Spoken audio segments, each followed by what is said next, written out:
예, 반갑습니다. 예, 오늘은 그 지난 시간까지 기업가 인권까지 진행을 했고요. 오늘 시간부터 해서 이제 각 그 영역별, 분야별 인권에 대해서 전문가분들을 좀 초청해서 듣는 시간을 좀 가질 생각입니다. 오늘은 첫 번째 시간으로 우리가 배웠던 이제 인권의 이론 같은 것들이 어떻게 현장에서 적용되는가, 그 기본적인 게 이제 감수성이 있어야 좀 가능한 거니까요. 그래서 오늘 인권 감수성을 중심으로 해서 얘기를 좀 해보도록 하겠습니다. 오늘 초청은 울산 인권운동연대 인권교육센터 김가연 활동가님을 모셨습니다. 오늘 잘 부탁드리겠습니다. 박수. 예. 네, 반갑습니다. 잘 끝까지 마무리가 그리고 돼야 저희 되는데 방송이 이제 조금 점점 걱정이 되네요. 시설이 좋아져.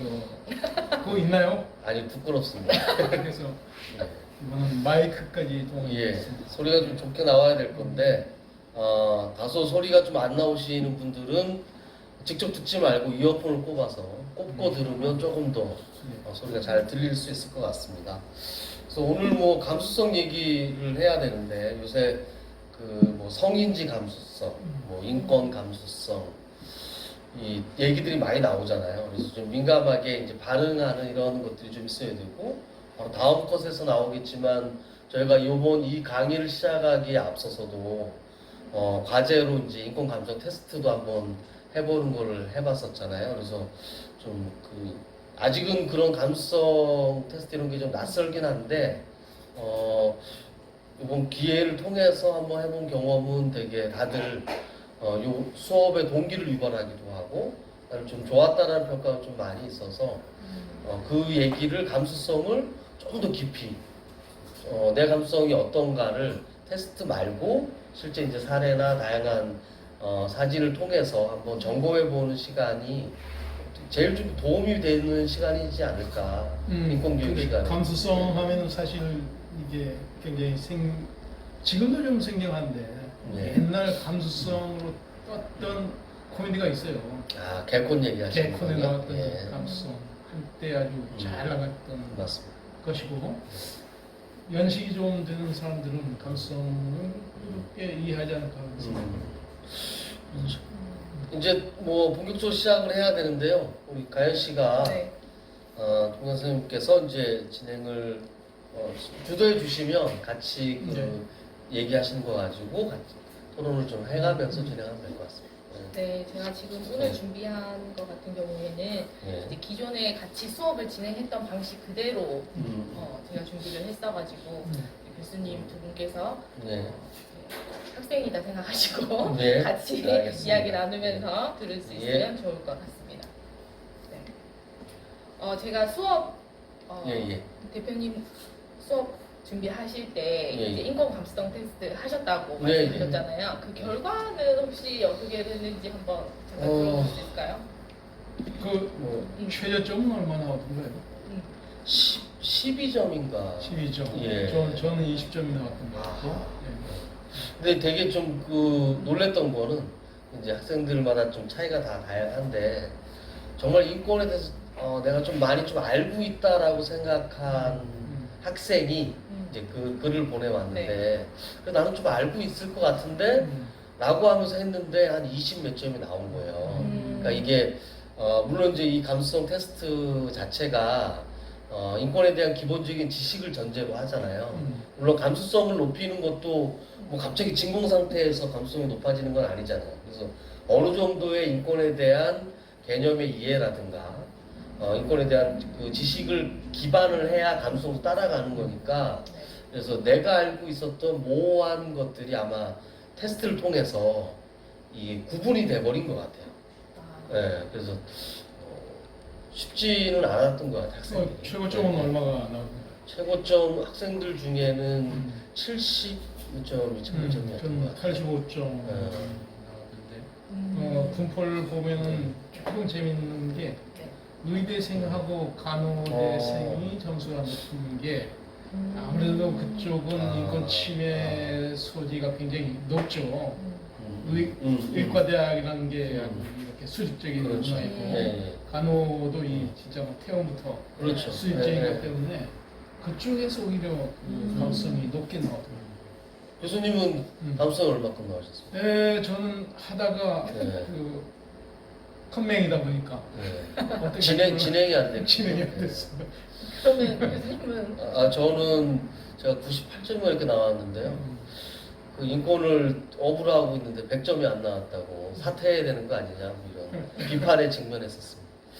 여튼 뭐그 감수성 테스트는 인권 교육을 받는 사람으로서는 되게 동기부여가 확실하게 된 것 네. 같아요. 그래서 내가 갖고 있었던 인권에 대한 감수성이 얼마만큼 좀 낮게 나오면 내가 갖고 있었던 게 얼마만큼 잘못된 인식을 하고 있었는지 또는 이렇게 아주 쉬운 문제는 상관이 없는데 딱 그러니까 이 분명하게 대별되는 지점들이 많이 생기잖아요. 이런 데서 이제 그게 극명하게 차이가 나는 것 같더라고요. 그래서 그 판단 기준을 어떻게 할 건지에 대한 고민을 제공해 준 것 같다는 생각. 또 뭐 점수가 너무 안 나왔다고 고민할 게 없는 게 네. 이게 뭐 완벽한 문제는 아니고. 그렇죠. 네. 네네. 그래서 이 문제라는 것도 끊임없이 이제 개발 또는 발전해 가면서 예. 이제 뭐 첫 시작이 그렇죠. 된 이것도 테스트도 시작이라 또 원래 인권이라고 하는 것을 정량적으로 평가한다라는 것 자체가 기본적인 모순을 좀 갖고 있는 것 같아요. 사람별 좀 느낌이 다르기 때문에. 네, 그래서 수업을 나가서 이제 제일 처음에 인권 감수성에 관해서 수업을 하게 되면은 질문이 그거죠. 인권 감수성이라는 말을 들어봤는지 아니면 그 인권 감수성이 어떤 의미를 네. 가지는지를 명확하게 알고 있는지에 대한 질문을 하거든요. 그 두 분 교수님이 생각하는 인권 감수성은 어떤 걸까요? 이 화면에 나오는 정답을 얘기해야 되는 겁니까? 아니면 어떻게 되는 겁니까? 정답을 얘기하는 거는 학생들이 예.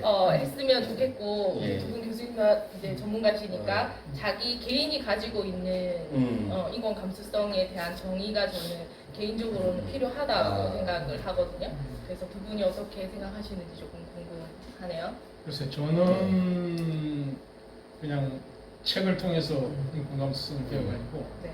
딱 교과서적인 얘기 말고는 별로 못할 것 같고 이거 활동가시니까 예. 그래서 아까 그 개콘 얘기를 하셨는데 개콘에 나왔던 감수성 그 내용이 뭐냐면 그 상대방의 감정에 이입하는 이런 거거든요, 내용이. 그래서 왜 그런 거를 몰라주냐라고 하는 이런 게 이제 깔려 있는 얘기들인데 감수성이라고 하는 그 단어 자체가 어떻게 보면 좀 민감하게 반응하는 그걸 감수성이라고 하잖아요. 그래서 우리가 겪고 있는 다양한 그 현상이나 또 내가 처해져 있는 조건 이런 부분을 인권이라고 하는 인권을 가지고 분석하거나 또는 인권적으로 사고할 수 있는 민감하게 반응할 수 있는 이런 것이 인권 감수성이 아닐까 생각을 하거든요. 어제 성인지 감수성에 대한 얘기를 했었는데, 그러니까 마찬가지로 이제 그런 성인지적인 성차별이라든가 성평등이라든가 이런 것으로 반응하는 민감하게 매 사안에 대해서 현상에 대해서 그런 거를 얘기를 하더라고요. 감수성이라고 하는 것과 인권이 합쳐진 거이니 그런 의미로 사고해도 되지 않을까 생각이 좀 들어요. 예. 보통 인권 감수성이라고 하면은 예. 이렇게 정의되어지거든요. 예.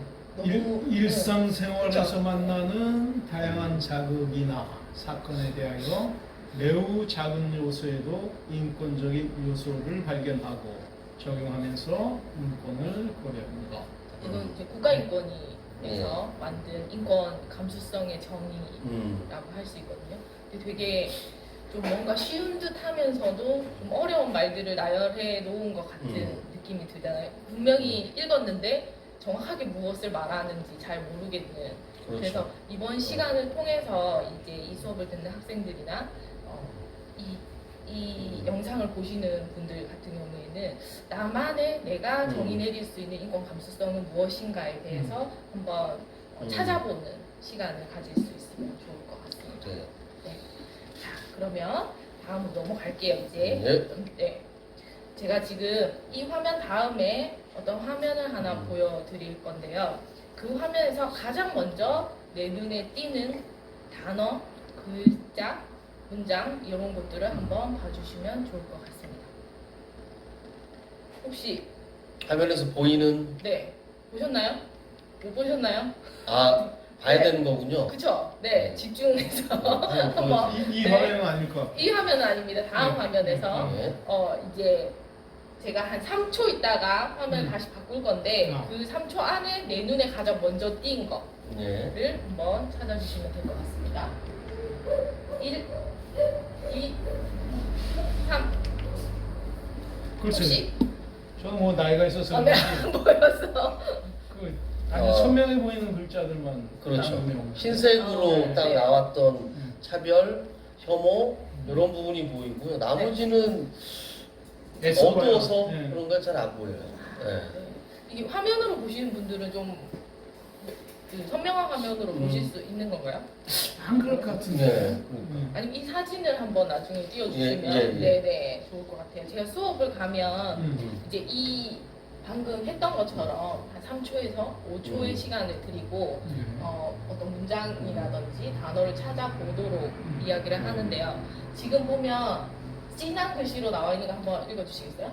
차별과 혐오가 없는 세상을 마주하길. 네. 예. 이 글자가 진하게 돼 있는데 예. 연한 글자에 보면 우리가 흔히 혐오 표현이라고 하는 이제 단어들이 들어있거든요. 뭐 틀다, 짝게라든지 맘충이라든지 짭새, 네. 근데 이거를 진행을 해보면은 센세, 이 어리, 차별과 혐오가 없는 어리. 세상을 마주하길이 진한 글씨임에도 불구하고 이제 저기 그 안에서 마하고 주자 사이에 있는 글자 뭡니까? 네? 마하고 주자. 웨키. 웨키가 뭐죠? 웨키. 그 퀴어 예, 예. 이제 예, 예, 그런 부분을 예. 조금 퀴어를? 비하하는 네네 좀 듣는 예. 네. 그래서 퀴. 이 연한 글자에서 오히려 더 빨리 캐치를 하고 더 음. 익숙하게 네 하더라고요.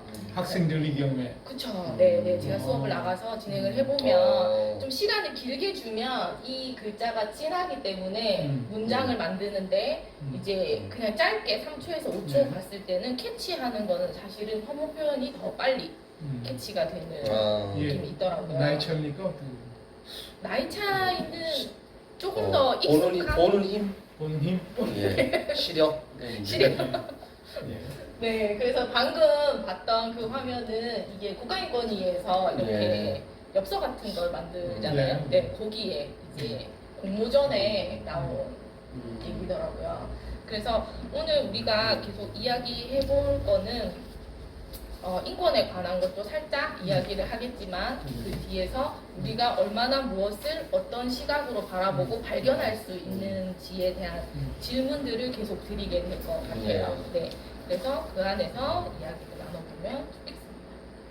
인권 감수성이라고 했으니까 인권에 대한 이야기를 안 할 수는 없을 것 같아요. 그래서 앞서 수업에서 인권의 역사라든지 인권에 관한 수업들을 많이 들으셨으니까 어느 정도는 이해하고 계실 거라고 생각하는데 굳이 인권이라는 단어를 다시 이야기하는 이유는 이제 지금 현재 우리가 누리고 있는 인권을 그냥 당연히 받아들이는 경향이 너무 많다라는 생각이 들더라고요. 제가 수업을 나와서 진행을 해보면 이게 어떤 역사의 산물이라거나 어떤 것들이 쌓이고 저항이 쌓이고 이런 것들이 쌓여서 만들어진 거라고 생각하기보다는 당연히 나한테 주어진 거야.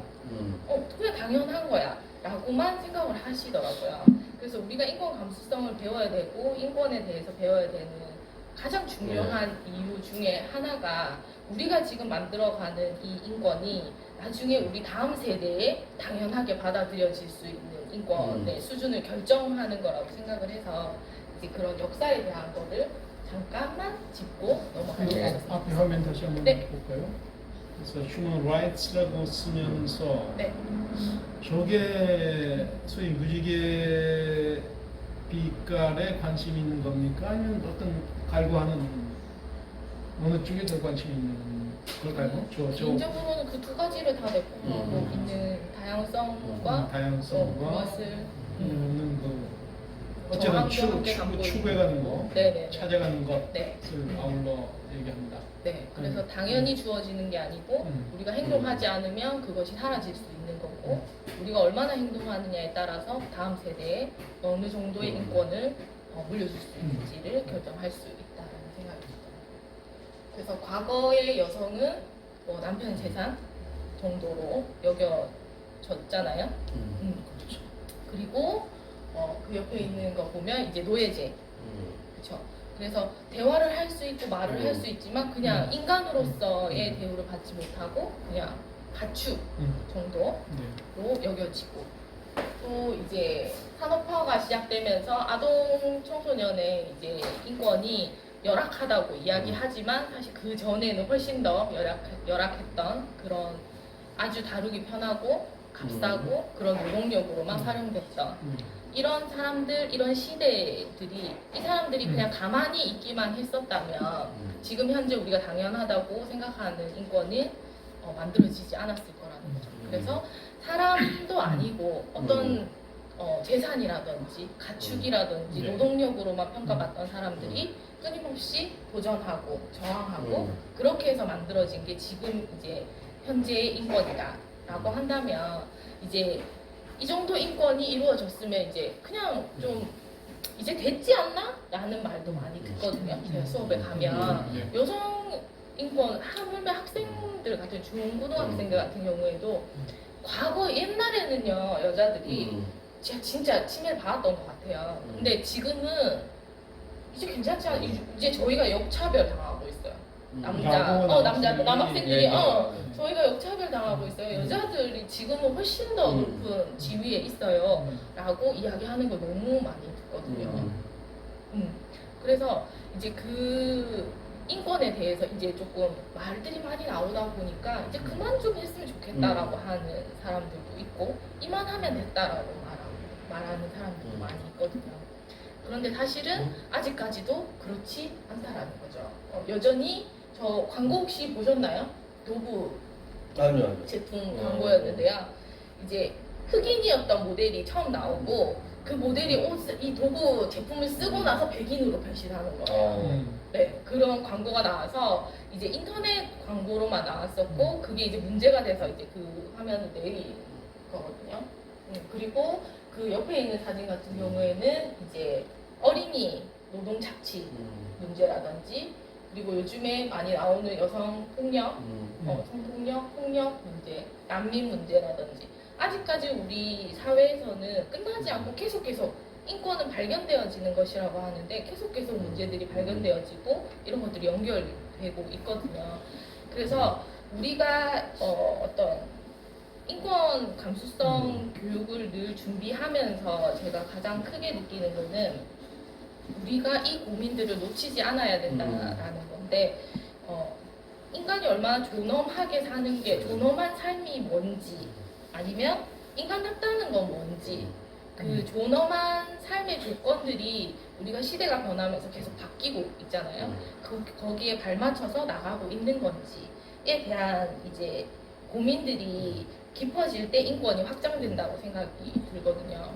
그래서 뭐 인권의 개념을 말씀하신 것처럼 그 전에 이제 사람이 아닌 존재들의 끊임없는 도전과 저항 이렇게 말씀하신 것처럼 예전에는 드러내고 여성이라든가 또 유색인종에 대한 차별, 노동자들에 대한 뭐 노동력 착취 이런 것이 드러나게 되어 있었다면은 최근에 그런 게 이제 우리가 자세히 보지 않으면 그 차별을 인지하기가 어렵게 만들어져 가는 거죠. 그러니까 대놓고 그렇게 할 수는 없으니까. 뭐 유색인에 대한 차별은 여전히 지금도 진행이 되죠. 우리 같은 경우는 또 유색인으로 분류가 되니까. 네, 유색인은 사실 좀 정리가 필요한데. 그렇지. 유색인이라고 할 수는 없죠. 모든 사람 다 색인인 거니까. 백인도 색이고. 백인은 유색인 거고. 그래서 특히 이제 그 유럽이나 이렇게 흔히 얘기하는 서양에서 동양에 대한 어떤 그 혐오적인 피부색에 의한 혐오 이런 것이 공공연하게 나오잖아요. 물론 그것을 제어하기 위해서 그 뭐 제도라든가 이런 걸 통해서 하고는 있지만 그러니까 결국에는 인권이라고 하는 거는 뭐 말씀하신 것처럼 사람이라면 누구나가라는 보편성을 어떻게 볼 거냐라는 건데 그 보편성에서는 어떠한 조건도 용인할 수 없다라는 것이 가장 핵심인 것 같아요. 그러니까 그 조건이 용인되기 시작하면 보편성은 사라지는 개념이 되는 그래서 거니까. 그 저기 네. 이 색깔과 관련해서는 베네통의 그 선생님 뭐 대표적인 건 네. 그래서 백인, 황인종, 흑인, 살색은 뭐 달라도 같은 인간이다 하는 그렇죠. 이제 선정을 하는데 그 선정을 비판하는 입장에서는 이 그 자체가 이미 인종주의 아니냐. 그렇죠. 백인종, 황인종, 흑인종이라는 그 인종주의 산물이다. 그러니까 그 광고가 인종과 무관하게 누구나 베네통을 입을 수 있다는 걸 얘기하겠지만은 그 속에는 이미 인종주의라는 게 있는 거고 또 그 살책을 얘기하면서는 그런 얘기 많이 하거든요. 흑인인데 흑인이라는 존재가 없다. 그러니까 검어도 어떤 애는 퍼플 블레이드고 그러니까 그 흑색의 엄청난 그 스펙트럼이 있다는 거죠. 그렇죠. 황인종도 그렇고 맞죠. 그래서 이런 그 정형화하는 것 자체가 문제인 것이고 그래서 우리도 이제 언어 습관이 컬러드 피플, 컬러가 있는 피플이죠. 그런 표현 자체는 백인은 컬러가 없다는 게 전제가 되는데 컬러가 없으면은 그건 투명인가? 투명인간이어야 되는데 투명인간은 있을 수 없는 거고 모르죠. 과학에서 개발해낼 수 있겠지만은 그래서 모든 인간은 컬러가 있다는 것이고 때문에 컬러드 피플이라는 표현 자체는 그건 모든 인간이나 같은 얘기지 화이트 피플의 컬러드 피플이라는 건 진짜 서구도 아니고 서구의 이제 제국주의에서는 그리고 제국주의는 극복이 돼야 될 시스템이고 그래서 평소에 우리 언어 습관이랑 굉장히 중요하다. 그래서 그뭐 감수성 시간이기 때문에 더더욱 이제 그런 게 필요할 것 같은데, 그러니까 사실은 이 인권의 반대 개념이 특권이잖아요. 그러니까 특권을 누려오는 과정에서 그 특권을 내려놓기라는 것은 대단히 어렵죠. 그래서 결국 이게 그 선의로 내려놓지 않는 거니까 역사를 보면은 투쟁을 통해서 그 특권을 보편적인 권리로 바꿔가는 것이 이제 인권의 역사 이래서 감수성이라고 하는 것도 그렇게 특권으로 포장된 다양한 권리들을 저게 인권이 아니다, 그건 특권이다라고 하는 것을 인지해가는 그런 감성 아닐까 이런 생각이 들고요. 근래 와서 자꾸 이제 이런 얘기들이 많이 나오는 것들이 워낙 그 특권을 누려왔던 사람, 역차별도 마찬가지인데 여성의 인권을 존중하다 보면 남성의 역차별이다 이런 것도 사실은 자기 특권을 그만큼 같이 누려야 되는 거에 대한 두려움 뭐 이런 것들이 특권을 내려놔야 되는 상황이 되니까 그 기존에 누려왔던 것을 뺏기는 것 같은 이런 여기도 이제 남성들 여성 네. 한 분 계신데 남성들은 자기가 누렸던 그 특권을 잘 이해 못해요. 그렇죠. 왜냐면은 뭐 한국에서 남자가 뭐 당연히 그렇지 않은 생각을 가지고 있는데 그게 특권이라는 것을 깨달아야 인권적으로 이제 선행할 수가 있는. 그래서 인권이 좀 까칠한 것 같아요. 그렇지. 근데 이제 저는 결혼을 하고 이제 지내면서 여자도 여성도 사실은 부당하다는 걸 부당하다고 못 느끼고 사는 경우도 굉장히 많이 있는 것 같아요. 이게 시간이 지나 그러니까 남성이 특권이라는 걸 못 느끼는 것처럼 여성이 이게 나한테 당연히 내가 해야 되는 거, 당연한 거, 나의 무리 시간에서 당연히 내가 끌고 나가야 되는 거, 책임져야 되는 거, 이제 이런 것들에 대해서 제가 이 일을 하면서 다시 느끼게 됐거든요.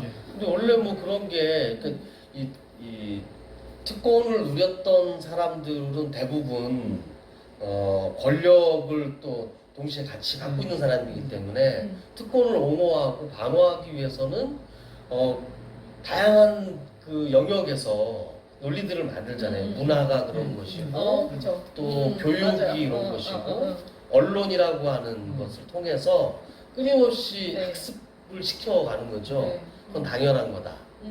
당연히 그러한 거다. 그게 예절이고 네. 그게 인성이다. 이렇게. 네. 그래서 인성교육과 인권교육의 큰 차이가 착한 사람을 만들어내는 게 아니죠. 인권교육은. 그렇죠. 네, 그래서 정확하게 이게 차별을 누군가에게 특권인지 이게 보편적 권리로 모든 사람이 공평하게 누리는 것인지를 바라보기 시작하면 억울함이 생기잖아요. 그리고 가치대지고 인권교육이 어떻게 보면 세상을 혼란스럽게 만드는데 그 혼란을 통해서 이 모든 사람이 보편적으로 같이 권리를 누리는 세상을 갖고 가는 거니까. 네. 이게 좀 그러니까 마치 민주주의가 굉장히 피곤한 시스템이에요.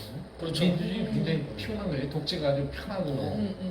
하지만 민주주의로 가듯이 인권도 피곤한 것인데 네. 그쪽으로 이제 가야 된다.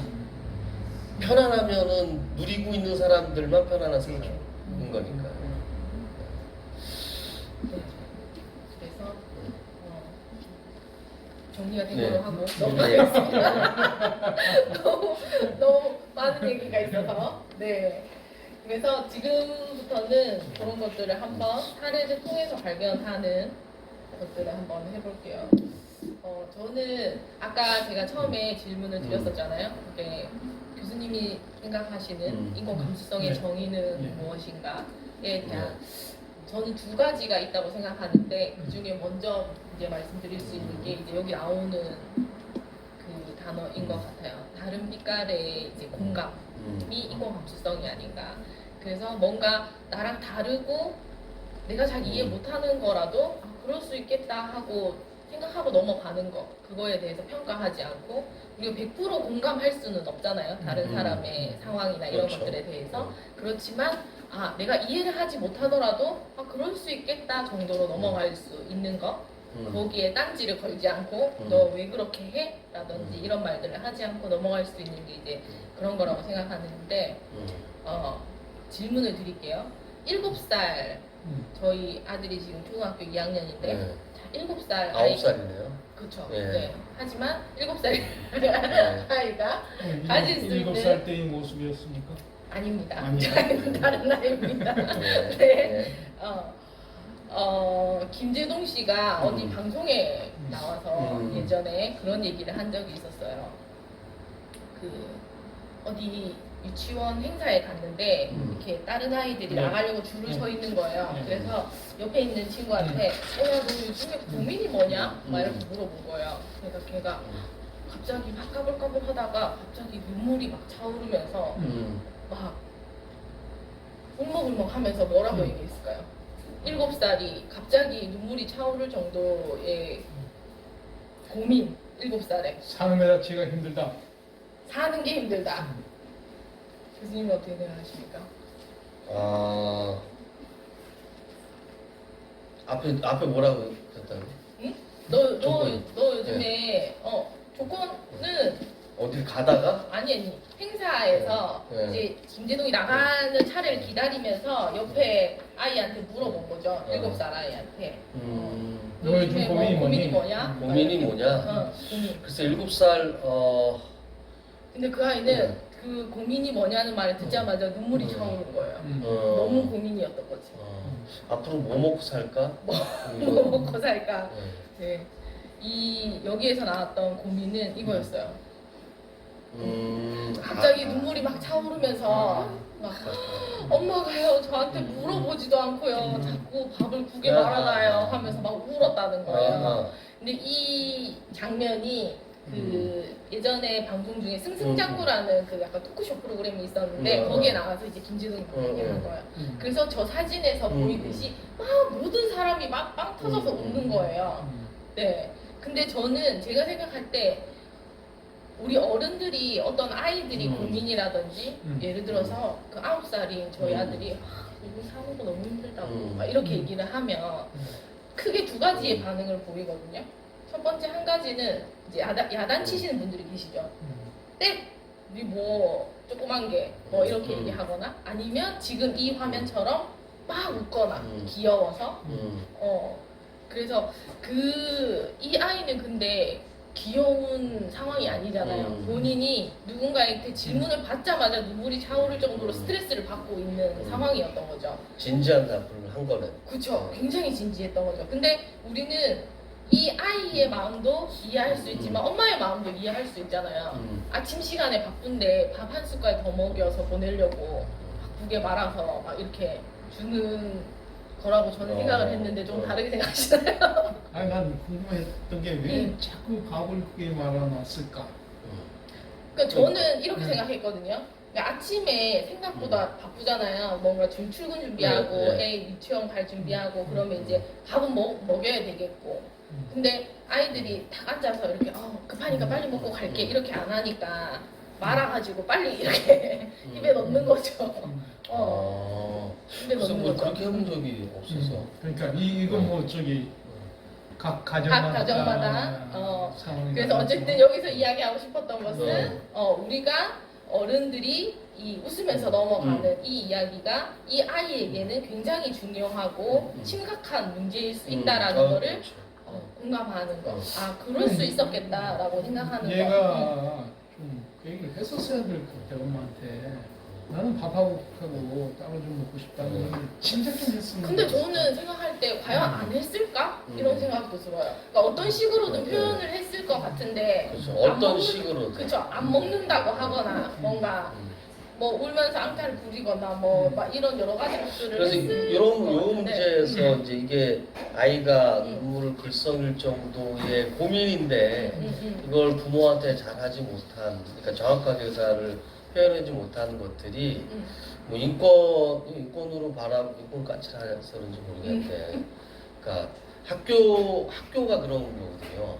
그러니까 지금 네. 뭐 최근에 초등학생 이런 문제 막 나오고 했는데 사실은 인권 침해나 또 뭐 이런 그 약간 성비 사건이나 이런 것들을 보면 대부분 다 권력 관계를 동반을 하잖아요. 맞아요. 인권도 네. 마찬가지고. 그래서 맞아요. 그 권력 관계를 해체해가는 게 인권의 해결 방식인데, 네.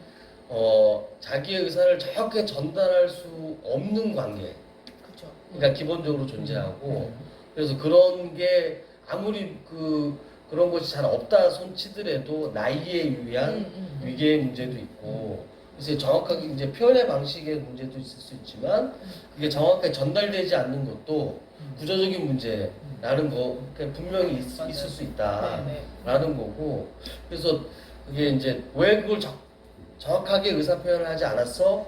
라고 하는 것이 어떻게 보면 또 다른 폭력이 될 수도 있는 거예요. 그쵸. 그러니까 그게 전달하지 못하는 구조가 있지 않는가를 먼저 살펴보고 가야 되지 않을까 하는 생각이 들더라고요. 그래서 학교 안에서 특히 제일 저는 많이 생각이 드는 게 초등학교, 중학교, 고등학교, 학교가 되게 보수적이잖아요. 여기서는 선생님과 물론 지금 상당히 많이 이제 관계들이 바뀌긴 했지만 어쨌든 선생님과 그 아이와 학생들과의 관계에서는 이게 권력 관계 분명하게 있다는 거죠. 그래서 전달을 하되 그것이 충분하게 반영 안 되는 것을 전달하지 못한 아이의 책임으로 하는 것은 약간의 문제가 있을 수 있다 생각이 좀 들고, 그래도 그럼 이건 누구의 책임으로 봐야 되는? 이거는 뭐 엄마의 책임이지. 네, 그치. 네. 아이의 의사를 정확하게 네. 그쵸, 그쵸. 듣지 않고 일방적으로 인권이 이래서 이제 부모들도 싫어하는 거죠. 애들이 인권 교육을 하고 나면 부모한테 개긴다 이런 거 아닙니까? 그쵸. 네. 저도 네. 아동을 키우고 있지만 그러니까. 네, 많이 갈등 상황이 오곤 합니다. 네. 그래서 그게 말아놓으면 안 되지. 그쵸. 근데 사실은 이런 경우도 진짜 쉽게 많이 일어나고 있거든요. 그래서 그 아까 얘기해 주셨는데 특권이라는 게 있잖아요. 네. 그래서 뭔가 이 어떤 두 사람 이상의 관계가 모이면 권력 관계가 존재하는 것 같거든요. 저는 생각할 때. 그렇죠. 그래서 이제 아동 청소년 교육을 할 때나 이렇게 보면 선생님들이나 뭐 부모님들이나 이렇게 만나 보면은 그런 권력 관계 안에 있다라는 것 자체를 인식하지 못하는 부분이 굉장히 많이 있더라고요. 그래서 그냥 이게 웃고 넘어가는 상황이 돼버리고 그냥 귀엽다 하고 넘어가는 상황이 돼버리는 거죠. 이게 하나의 에피소드로 그냥 다뤄지는 거죠. 더 깊이 들어가지지 않고. 그래서 우리가 방송을 보거나 어떤 기사를 보거나 이런 것들을 봤을 때도 그 안에서 우리가 이 올해 인권을 공부하시고 나서 는 그런 것들을 보실 때 좀 찾아낼 수 있는 눈을 가질 수 있으면 좋겠다라는 생각이 들었습니다. 그렇게 보려고 하는 게 이제 인권 감수성 훈련이다 네, 그렇죠. 말씀하셨던 것처럼 요즘에는 깊이 자세히 보지 않으면 발견되지 않아지는 것들이 더 많아졌기 때문에. 네, 그래서 이 지금 코끼리 사진은 보이시나요? 여기 보면 제가 제주도를 한 번 가봤는데 제주도에서 이게 신문 기사에 나온 사진이었어요. 그래서 제주도에서 이루어지고 있는 어떤 최대 규모의 동물쇼에 관한 얘기가 신문 기사에 났더라고요. 근데 우리가 인권 감수성을 이야기하고 인권에 대해서 예민해져야 되겠구나 하는 제가 계기가 된 사진이기도 했거든요. 그래서 이 신문 기사에 뭐라고 기사가 났냐면 이 홍보를 해야 되잖아요. 이 제주도의 이 단체에서는. 그래서 아이고 말이 꼬였네요. 위에서부터 나와. 위에서부터 나와야 되는데. 네. 그래서 이 똑같은 사진을 두고 여기에 이 동물쇼를 진행하고 있는 곳에서는 코끼리들의 재롱잔치라고 홍보를 하는 내용이 있었고 또 한 면에서는 이건 시대착오적인 동물쇼다라고 비판하는 기사가 두 가지가 있었거든요. 근데 사진은 똑같은 사진을 썼어요. 그래서 같은 사진에서 전혀 다른 이야기를 하고 있는 거잖아요. 그래서 우리가 어떤 상황이나 사건을 어떻게 보느냐에 따라서 정말 극명하게 다른 이야기를 할 수 있구나 하는 생각이 들더라고요. 그래서 너무 인상 깊어서 이 코끼리 사진을 가져왔는데 조금 꼬였어요. 그래서 지금 네. 어떻게 됐습니까? 이 쇼는 진행되고 있는 걸로 알고 있습니다. 장사는 잘 되나요? 장사 이제 가족 단위 제가 조금 걱정됐던 부분도 가족 단위의 아이들을 데리고 많이 오잖아요. 그러니까 저도 이제 이 일을 하기 전에는 저 아동을 데리고 뭐 어떤 실내동물원이라든지 동물들을 직접 이렇게 볼 수 있게 해주고 싶은 이제 부모들의 마음이 있으니까 그렇게 데리고 가고 했었거든요. 그러면 그때 따라갔던 아이들은 이 동물쇼에 대해서 전혀 거부감이 없이 자라나게 된다는 거죠. 그럼 그것들이 또 찾게 되는 게 되고 또 반복되게 되는 이제 그런 것들이 연결이 되잖아요. 계속해서. 그래서 그런 것들에 대해서 우리가 조금 심각하게 생각하고 조금 더 넓게 생각할 수 있으면 그래서 이런 그 관광지에 가면 이런 걸 많이 보잖아요. 네네. 그래서 동물들을 어떻게 보면 학대가 될 수도 있는 거고 또 한 가지는 이제 뭐 이렇게 아주 어린 아이들 또는 뭐 이렇게 동남아시아 쪽, 뭐 몽골 이런 데서 와서 막 그 공연하는 이런 걸 보면 한 번씩 저는 그런 생각이 좀 들더라고요. 그 안에 그 공연을 준비하기 있는 과정에서 벌어지는 노동에 대한 문제 이런 게 그러니까 이게 이제 인권이 너무 불편한 거죠. 이런 게 많이 보여요. 그래서 저희가 재작년에 이제 작년에 인권 기행을 상해하고 난징을 갔다 왔는데 이제 100주년이기도 하고 대한민국 수립 그래서 갔다가 이제 우연하게 시간이 남아서 이제 가이드가 마지막 날에 이제 그 상해의 유명한 서커스를 보여주고 갔어요. 사람들이 이 의견이 반반으로 나뉜 거예요. 한쪽은 와, 너무 신기하고 진짜 잘한다 이렇게 반응하는 반면에 반 이상은 불편하다, 마음이 불편하다.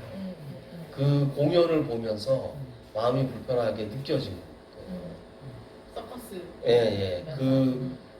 그걸 하기 위해서 되게 어린 애들도 나오고 하는데 얼마나 많이 물론 그 정도의 노동이 강압적으로 하고 이런 건 요새는 없어졌겠지만 그 안에 담겨져 있는 게 너무 불편해 보이는 그 자체가 그래서 물론 이제 그런 불편한 시선들이 자꾸 모여져야 기존에 이제 그렇게 강압적으로 했던 것을 그 안에서라도 조금 더 그 인권적인 기준들을 만들고 하겠지만 어쨌든 그런 걸 어떻게 봐야 될지는 고민들이 여전히 존재하는. 네, 그 인간의 노동도 문제지만 요 쇼에서 보는 그 동물들 그러니까 학대잖아요. 네, 전혀 학대. 선택권이 없었던 이제 동물들인 거죠. 더 나아가서는 이 동물원 자체도 음. 요즘은 좀 생각이 많이 바뀌고 있잖아요. 그렇죠. 네네네. 작은 그 자연 상태에서 그냥 크는 게 맞는데 걔를 음. 인위적으로 잡아가지고 그렇죠. 좁은 공간에 가두고 또 좁은 그 개들 숙소죠. 네네. 그 숙소에 가두고 음. 이런 것들이 과연 그래서 인권이라는 게 이제 점점 확대가 되겠지만은 동물권, 자연권으로 자연스럽게 이제 확대가 돼 가는데 그래서 이 동물쇼, 동물원 이런 것들을 보는 시각도 좀 그 울산 같은 경우가 그런 거잖아요. 그 울산이 이제 고래 도시라고 네. 하니까 고래 이제 돌고래를 사육하는 과정 이런 것 때문에 이제 환경 단체가 다시 자연으로 빨리 보내야 되는 거 아니냐 라는 이제 뭐 시위도 하고 뭐 진행을 하고 있으니까 우리가 고래를 가까이서 보는 우리 이제 이거 인간의 시점에서 고래 쇼를 보는 것들도 뭐 있을 수 있는데 사실은 이게 자연 상태에서 보는 것과는 좀 차이가 있는 거. 자연을 훼손하는 것 자체가 결국에는 돌고 돌아서 인류에게 위협적으로 다가오는 거니까 좀 고민할 지점은 맞는 것 같습니다. 수업을 하고 이렇게 이야기를 나눠보면 가장 나중으로 밀려나는 게 사실은 동물권에 대한 이야기인 것 같아요. 그래서 근데 저는 이 다음 화면에서 나오는 이 그림을 보면요. 이 그림의 제목은 난쟁이와 함께 있는 발타사르 카를로스 왕자라는 그림이거든요. 근데 이 그림 안에 보면 왕자가 여기 가운데 있잖아요. 왕자가 가운데 있고 그 옆에 또 다른 인물이 있어요. 그래서 이 제목에서 우리가 유추할 수 있는 거는 외소증을 가지고 있는 장애인이라는 거를 알 수 있잖아요. 그래서 제가 이 사진을 보여주면서 질문을 하는데 왜 고귀한 왕자의 초상화에 장애인을 함께 그려놓았을까? 어떻게 생각하십니까? 왕의 초상화나 왕자의 초상화는 되게 귀한 거잖아요. 근데 왜 하자가 있다고 여겨졌던 그 시대에 장애인을 왜 함께 그려놓았을까요? 뭐 다양한 해석이 가능할 터인데 네. 뭐 역사적으로는 저런 난쟁이를 이렇게 일단 데려올 수 있는 것 자체가 권력이고 그쵸. 돈 네. 많은 돈과 권력이 있어야 얘들을 궁전에 데려올 수 있는 것이지. 예. 소유물. 소유물. 네. 지금 여기 나와 있는 거 보면 콤프라치코스라는 단어를 알게 됐는데요. 이 말이 밑에 나와 있는 것처럼 아이들을 사고 파는 사람이라는 스페인어거든요. 그래서 이 그림이 스페인에서 그려진 그림인데 첫 번째로는 이제 이렇게 그리는 게 유행이었다고 해요. 17세기 그때 그 당시에 왜냐하면 왕족의 혈통의 우월성을 나타내고 그런 장치로서 고귀한 혈통 그리고 그들과 다른 우리라는 이제 자긍심의 고치의 장치로서 이렇게 같이 잘 그렸었다고 하더라고요. 그 시대 때 괴물쇼라고 알고 계시죠? 네, 그때가 유행했던 그 시기였거든요. 근데 콤프라치코스라는 이 말은 저런 뜻을 가지고 있는 스페인어인데 같은 이름의 범죄 조직이 있었어요. 그 시기에. 왜냐면 이 장애인들을 수집하는 게 그때의 어떤 유행처럼 귀족들에게 유행처럼 이제 여겨졌기 때문에 막 많이 데리고 있을수록 특이한 장애를 가진 아이들을 데리고 있을수록 부의 상징이 권력의 되고, 상징. 권력의 상징이 되고 그랬다 보니까 이 장애아가 돈이 되는구나라는 거를 생각을 하고 이 콤프라치코스라는 이 범죄 단체에서 이 빈민가에 있는 아이들, 가난한 아이들을 납치해서 장애인을 만들어서 파는 거죠. 귀족들한테나 이렇게 파는 거죠. 그렇게 해서 이제 외소증을 만들기도 하고 여러 가지 방법으로 해서 팔고 이렇게 했는데 그럼 왕족들이 그런 거를 말리고 뭔가 그런 거를 제도해 줘야 되는데 사실은 그 유행의 시초가 왕족이었던 거죠. 그래서 이렇게 그 난쟁이라고 표현되어지고 있는 외소증을 가진 사람들이 가장 인기가 많았다고 해요. 그래서 왕족들이 많이 데리고 있었던 거죠. 그래서 제가 이 이야기를 왜 하는가 하면 그 동물권에 대한 게 계속 그거는 아직 조금 있다가 인간들이 다 아직 그 대접 아직까지 인간들도 다 그걸 못 하는데 동물까지 신경 쓸 여력이 없다라는 말을 많이 하는데 사실은 어떤 우리가 여성 인권, 장애 인권 이렇게 인권의 분야를 나누지만 사실은 하나의 인권이라고 저는 생각을 하거든요. 그래서 동물을 함부로 다루는 사회에서 인간을 존중한다, 인간의 가치를 뭐 이렇게 위로 올린다 이렇게 하는 건 사실은 말이 안 된다고 생각을 하거든요.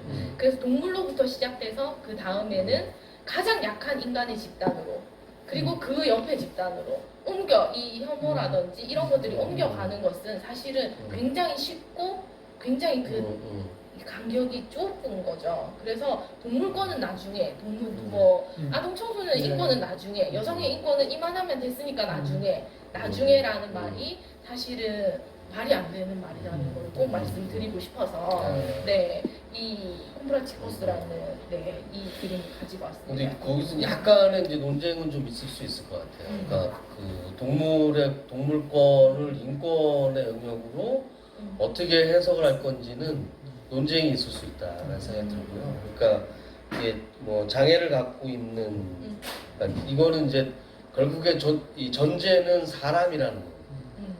그러니까 사람인데 그 사람이 장애가 있고 없고 또는 그 주어진 환경이 어떠하고 관계없이 이게 사람임에도 불구하고 사람으로서의 존엄을 훼손당하는 모습인 거잖아요.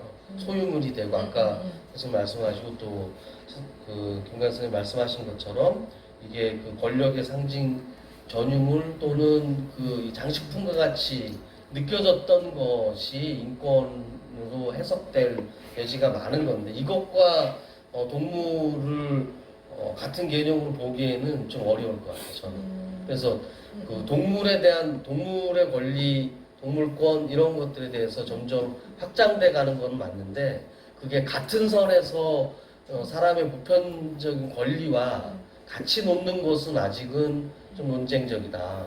그래서 지금 우리가 현재 동물권에 대한 얘기를 하고 있는 거는 그런 것이 그 사람을 중심으로 하는 이 지구 환경을 훼손하는 방식으로 그 진행되기 때문에 그런 것에 대한 얘기를 더 하는 게 아닌가 싶어요. 네, 참 어려운 얘기긴 한데 옛날 노예제도를 인정할 때 카톨릭에서 해석한 방법은 그러니까 백인 아닌 흑인은 그 인간이 아니다.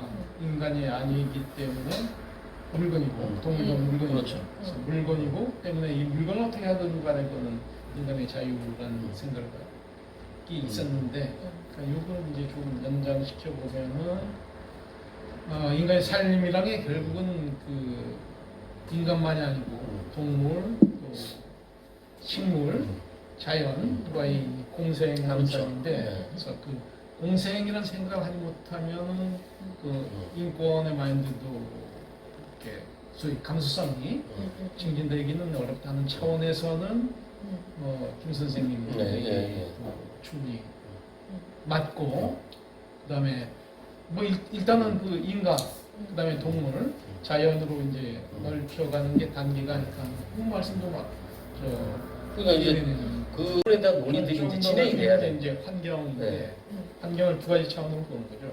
하나는 환경 그 자체를 보아야 된다는 얘기고 그렇죠. 또 하나는 환경이 훼손되면 인간의 삶이 폭파된다는 얘기. 두 가지 측면이 분명히 있는데 후자의 측면보다는 전자 쪽으로 가야 되지 않느냐.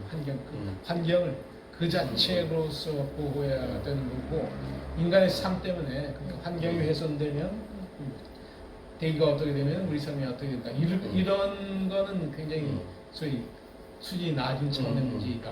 그러니까 동물도 똑같이 그 동물을 훼손했을 때 인간의 그 정서에 악영향을 미치고 뭐 이런 것보다는 역시 동물 자체가 어떻게 그 우리와 같이 공존할 것인가 이런 차원으로 접근을 하는 게 이게 감수성을 높고 낮다고 얘기한다면 그거는 동의를 합니다. 그